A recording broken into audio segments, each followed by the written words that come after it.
I'm 680 News Senior Business Editor Mike Eppel. Another rough day for investors in the energy sector as the price for U.S. oil fell to a 15-month low, crashed below $48 per barrel.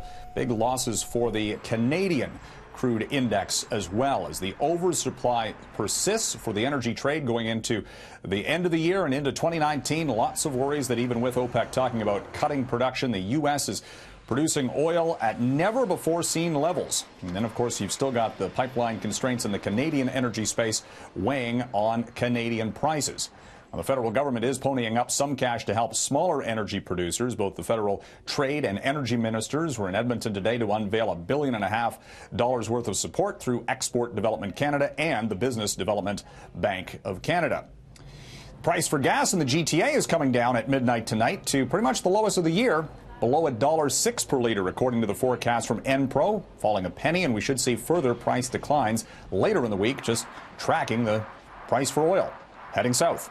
Now, the Toronto stock market has certainly been struggling this year, so much so that it is pretty much the worst performing main index of stock globally, losing 11% since the start of 2018. It has been partly about the energy sector, but it's been also more than that.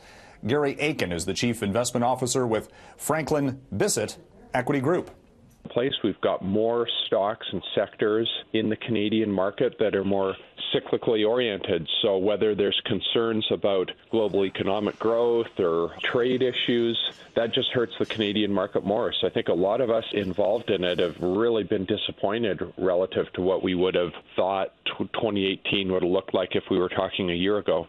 Well, Toronto did not get Amazon's second North American headquarters, but the company is creating more jobs in the city's tech hub.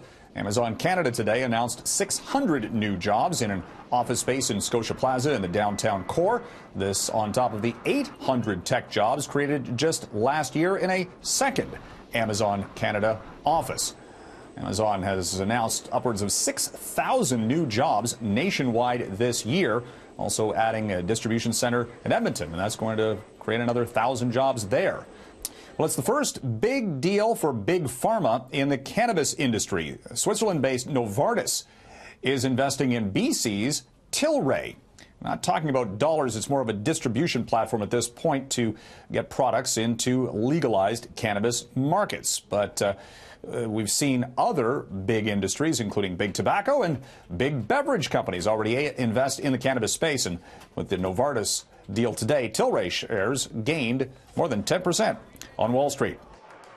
If you like crowds, head to the mall, 2 o'clock Friday afternoon. That is expected to be the peak shopping for the Christmas sale season, according to Moneris, the company that operates the debit and credit card system across the country. They have done these tabulations over the past several years, and all of the procrastinators wait until the Friday before Christmas to get their shopping done, and then things taper off going into Christmas Eve. An estimated 75% of all shopping or purchases for the holidays will be done at bricks and mortar retail locations. And 1 year ago today, it was the record for cryptocurrencies. Bitcoin hit $19,500 US, and many claimed at that time it was a bubble, and indeed it apparently was, as the bubble has since popped. Today, Bitcoin and other cryptos such as Litecoin and Ethereum, and they've all lost remarkable amounts of value. Bitcoin today traded at around $3,500 US, and we'll see if in fact it can stabilize going into the new year. From the 680 newsroom, I'm Mike Eppel for City News.